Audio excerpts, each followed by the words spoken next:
بسم اللہ الرحمن الرحیم۔ السلام علیکم۔ Welcome to my YouTube channel horror stories with Gul. اگر آپ کو میری کہانی پسند آئے تو اسے لائک اور شیئر ضرور کیجیے گا اور میرے چینل کو سبسکرائب کیجیے گا۔ دوستو، کل آپ نے کہانی کا پارٹ 1 دیکھا، تو آئیے چلتے ہیں پارٹ 2 کی طرف۔ شاہد نے کہا، کیونکہ یہ گلی باقی گلیوں سے ٹھنڈی ہے، اوپر سے ہم دھوپ میں سے آئے ہیں، اس لیے بھی سر ٹھنڈا گرم ہو سکتا ہے۔ ابھی ہم یہ باتیں کرتے ہوئے اس گھر کی طرف ہی جا ہی رہے تھے کہ اچانک ہمیں کسی کے ہنسنے کی آواز سنائی دی۔ اسے سنتے ہی ہم لوگوں نے ایک دوسرے کی طرف دیکھا تو شاہد نے اپنے ہونٹوں پر انگلی رکھتے ہوئے ہمیں اشارے سے چپ رہنے کا اور وہیں ٹہرنے کا کہا، تو ہم دونوں اسی گھر کے قریب رک گئے اور شاہد دبے پاؤں چلتا ہوا اسی گھر کے دروازے پر پہنچنے کے بعد اس نے مشکوک انداز میں ہماری طرف دیکھا، پھر وہاں سے آہستہ آہستہ سے دروازے میں داخل ہو گیا اور ہم دونوں اسی جگہ رک کر اسے دیکھ رہے تھے کہ اچانک شاہد واپس دروازے سے باہر نکلا اور اس نے خاموشی سے اشارہ کرتے ہوئے ہمیں اپنے پاس بلایا۔ جب ہم اس کے پاس پہنچے تو شاہد نے سرگوشی میں کہا، میرے ساتھ آؤ، لیکن چپ ہی رہنا، وہ پاگل اندر ہی ہے۔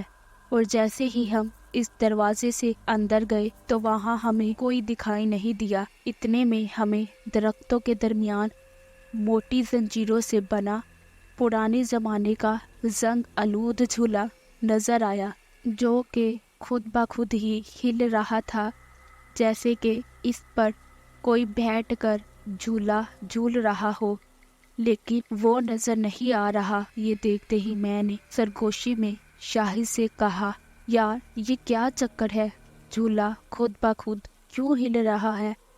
شاہد نے کہا، پتہ نہیں، لیکن ابھی وہ پاگل اس جھولے کے پاس ہی کھڑی تھی، اسی نے ہلایا ہوگا۔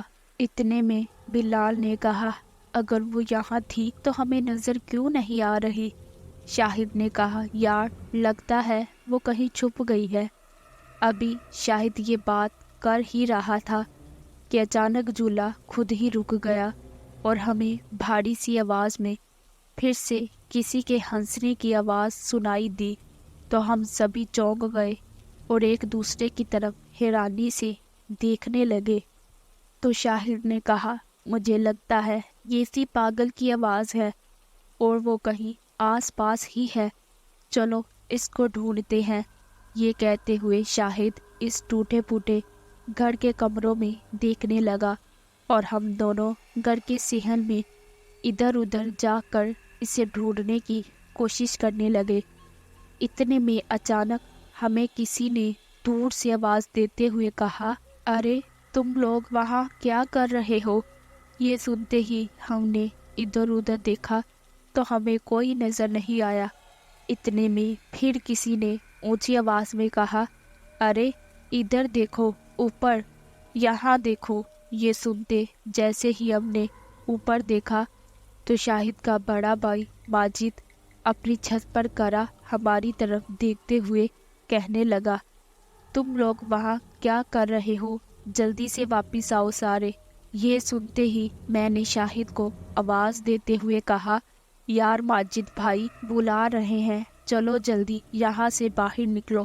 یہ کہتے ہوئے میں اور بلال وہاں سے باہر نکلنے لگے تو شاہد بھاگتا ہوا ہم سے پہلے باہر نکل گیا اور ہمیں بھی کہنے لگا، جلدی آ جاؤ ورنہ ماجد بھائی ابو کو بتا دیں گے۔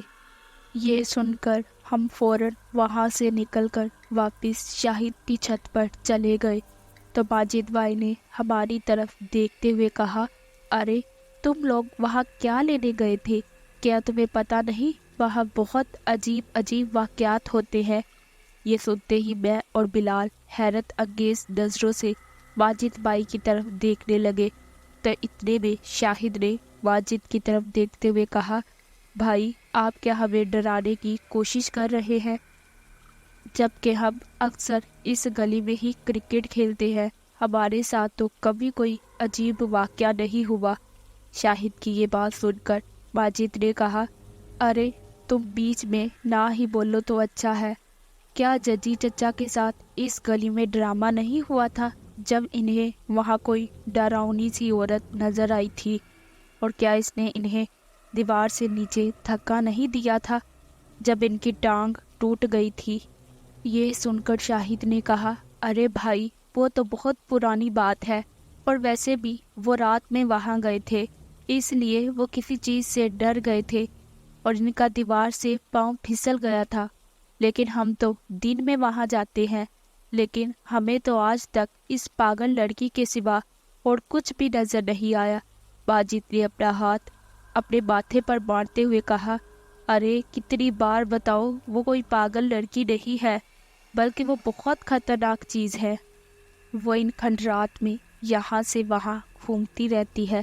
شاہد نے کہا، تو بھائی پھر یہاں کے لوگ یہ کیوں کہتے ہیں کہ وہاں کوئی نہیں ہے؟ ماجد نے کہا، وہ اس لیے کہتے ہیں کہ ان کے مطابق وہاں واقعی میں کوئی نہیں رہتا، اور تم ہو کہ پاگل لڑکی کہہ کر انہیں بتاتے رہتے ہو۔ ذرا سوچو، جن لوگوں نے ججی چچا کی بات کا یقین نہیں کیا تھا، وہ تمہاری بات کا یقین کیسے کریں گے؟ اس لیے میں تم سے بار بار کہتا ہوں وہاں مت جایا کرو۔ یہ کہتے ہوئے ماجد شاہد کو سمجھانے میں لگا ہوا تھا، جبکہ اس دوران میں اور بلال ان دونوں بھائیوں کی باتوں کو سن کر حیران ہو رہے تھے، کیونکہ ہمیں کچھ سمجھ نہیں آ رہا تھا کہ یہ دونوں بھائیوں میں صحیح کون ہے۔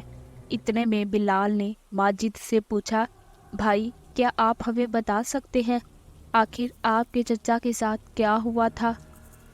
ماجد نے کہا، دراصل میرے ججی چچا رات میں نہر کے کنارے گول گپوں کا ٹھیلا لگایا کرتے تھے، اسی وجہ سے اکثر وہ رات کو دیر سے گھر آتے تھے۔ تو ایک رات وہ ڈھیلا لے کر واپس گھر آ رہے تھے کہ انہیں اس بند گلی کی دیوار پر ایک خوبصورت سی عورت بیٹھی ہوئی دکھائی دی جو کہ رو رہی تھی۔ تو میرے چچا نے اس عورت کی طرف دیکھتے ہوئے پوچھا، کیا ہوا بی بی، تم کون ہو اور رو کیوں رہی ہو؟ تو اس عورت نے چچا کی طرف دیکھتے ہوئے کہا، میں یہی پاس میں ہی رہتی ہوں، دراصل میرا بیٹا کہیں کھو گیا ہے، میں کب سے اسے ڈھونڈ رہی ہوں لیکن وہ مجھے ابھی تک نہیں ملا، اب میں اتنی رات میں اسے کہاں تلاش کروں؟ یہ کہتے ہوئے وہ عورت پھر سے رونے لگی۔ تو میرے چچا نے اس عورت سے پوچھا کہ تمہارا بیٹا کس جگہ پر کھویا تھا؟ تو اس عورت نے کہا، وہ کھلونے لینے کی ضد کر رہا تھا، میں نے اسے ڈانٹا تو وہ اس دیوار سے کود کر اس گلی میں گیا تھا، اس کے بعد وہ مجھے کہیں دکھائی نہیں دے رہا، میں بہت پریشان ہوں، اگر میں نے اسے تلاش نہیں کیا تو میرا شوہر مجھے گھر سے نکال دے گا، لیکن مجھے سمجھ نہیں آ رہا اسے کہاں تلاش کروں۔ ایک تو پہلے ہی یہ گلی بہت سنسان ہے، اور اوپر سے یہاں کسی گھر کی لائٹ بھی نہیں جل رہی۔ تو اس عورت کی یہ بات سن کر ججی چچا نے اس سے کہا، محترمہ آپ پریشان نہ ہو، میں اس کو ڈھونڈنے میں آپ کی مدد کرتا ہوں۔ یہ کہتے ہوئے چچا نے اپنے تھیلے سے لالٹین نکالی اور اس عورت کو لالٹین پکڑاتے ہوئے کہا، محترمہ آپ اسے پکڑ لیں اور چلیے میرے ساتھ، آپ کے بیٹے کو ڈھونڈتے ہیں۔ یہ کہتے ہوئے چچا اس عورت کے ساتھ اس کے بیٹے کو ڈھونڈنے لگے۔ ابھی کچھ ہی دیر گزری تھی کہ اچانک اس عورت نے چچا کو ایک گھر کی طرف اشارہ کرتے ہوئے کہا، مجھے لگتا ہے وہ اس گھر میں گیا ہوگا کیونکہ وہ اس طرف ہی بھاگا تھا۔ یہ سن کر چچا نے کہا، ٹھیک ہے چلو، اور جیسے ہی چچا اس گھر میں گئے تو اچانک لالٹین کی روشنی بند ہو گئی۔ اسی وقت چچا نے لالٹین کی طرف دیکھنا چاہا تو میرے چچا حیران ہو گئے، کیونکہ نہ تو وہاں لالٹین تھی اور نہ ہی وہ عورت۔ یہ دیکھ کر چچا کو جھٹکا سا لگا اور انہوں نے اندھیرے میں ہی ادھر ادھر دیکھتے ہوئے کہا، محترمہ ارے